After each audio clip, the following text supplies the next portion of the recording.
ছোটবেলা যে মনে হর যে দোয়া হরতাম যে আল্লাহ স্কুল যদি ছুটি দা দিত, স্কুল যদি বন্ধ থাকতো, স্কুলে যদি ক্লাস কম হইতো, পরীক্ষা কম হইতো, এটা দোয়া ওর এই যে ওহনে কবুল হইতাছে। ওহন ঘটনা হয়েছে যে আজকাল দেখলাম যে কালহা স্কুল বলে 40 দিনের ছুটি, মানে স্কুল বলে 40 দিনের ছুটি, সপ্তাহ 2 দিন বন্ধ, শুক্র শনি 2 দিন বন্ধ, এরপরে 40 দিনের স্কুল ছুটি। আর ছোটবেলা কি শিক্ষার ফারা পারতাম, একটা দিন স্কুল বন্ধ থাকতো, একটা দিন বেশি স্কুল বন্ধ দিত, কিন্তু কোনো সময় পাইছি না, খালি দোয়া করতাম আল্লাহ স্কুল বন্ধ বাড়ায় দাও। এই দা মনে হরুন যে ওখানে কামে লাগতেছে। তো এই স্কুল ছুটি লইয়া আমার জীবনে একটা মানে বাস্তব ঘটনা আপনাকে শেয়ার করি। আমি যখন 6-এ পড়ি, আরে বাইরে তখন টঙ্গী স্কুলে পড়ি, টঙ্গী শহীদ উচ্চ বিদ্যালয়ে পড়ি।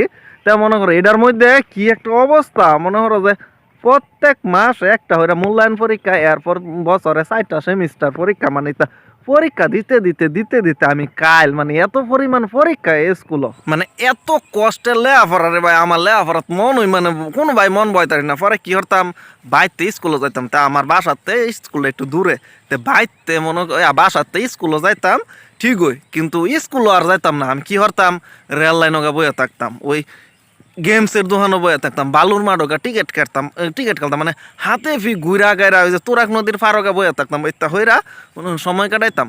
আর স্কুলে যাওয়া হইতো না। 1 দিন 2 দিন 3 দিন পর যদি ভালোই লাগে, ভাই জানে আমি স্কুলও কি আমার ফুট কিলে আভারা হরা হরতাছে, তা আমি তো ভালো মনে হর যে পড়ি না। আমি মনে হর এই বনটো এন হেনকা বয়া, মানে স্কুল ছুটি হওয়ার সময় তখন আবার মনে হর যে বাসায় ফিরাই।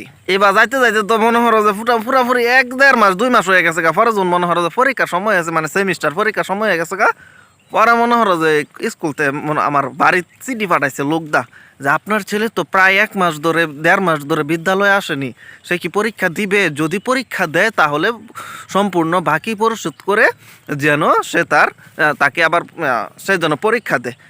ভাই তো এই কথা হইন না, মনে করো যে আসমানতে ভরছি কি আমার প্রত্যেক দিন স্কুলে যা, মানে প্রত্যেক দিন আমি স্কুলে যাই, একটা দিন স্কুল বাধা দিন। আগে যাওয়া মনে হলো যে কইতাম স্কুলে যাইতাম না, এরপরে তো মনে হলো যে মানে এইসব করার পরে তো আর একদিন স্কুল বাধা দেয় না। ভাই তো খুব খুশি, কারণ আমার প্রত্যেক দিন স্কুলে যায়, স্কুল তো আর মিস দেয় না। পরে এই খবর শুনার পরে তো মনে হলো যে আসমানতে মনে করো যে আসমান ভাঙ্গা পড়ছে গার্ডিয়ানের উপরে, যে সেরাতে এতদিন কই যা। পরে তো মনে হলো যে ভাই আমার ফিট মোরা বান দিছে, ডাক্কা না যখন আমার বড় ভাই ফিট মোরা বান দিছে, সব হাসা কথা কইছি।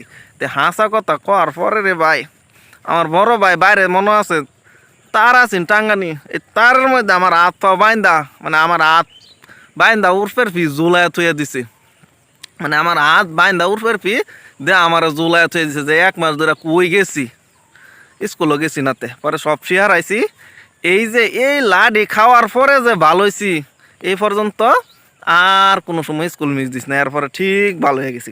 কিন্তু আমার মনের ভিতরে যে বন্ধের যে একটা আক্ষেপ, মানে কত চেষ্টা করছি আমার স্কুলটা যে বন্ধ দিত, কিন্তু সে তখন পাইনি। কিন্তু এই যে আমার বিসর্জন, এই যে খোদা তো অবশ্যই এটা দেখছে, এই যে এটা দেখার পরে এই যে আমার বিসর্জন দেওয়াটা, মানে এত কষ্ট করছি, মানে স্কুল না যাওয়ার জন্য, ছুটি বাড়ার জন্য, পরীক্ষা কমায় দেওয়ার জন্য, তার দোয়া এই যখন আমার কবুল হয়েছে।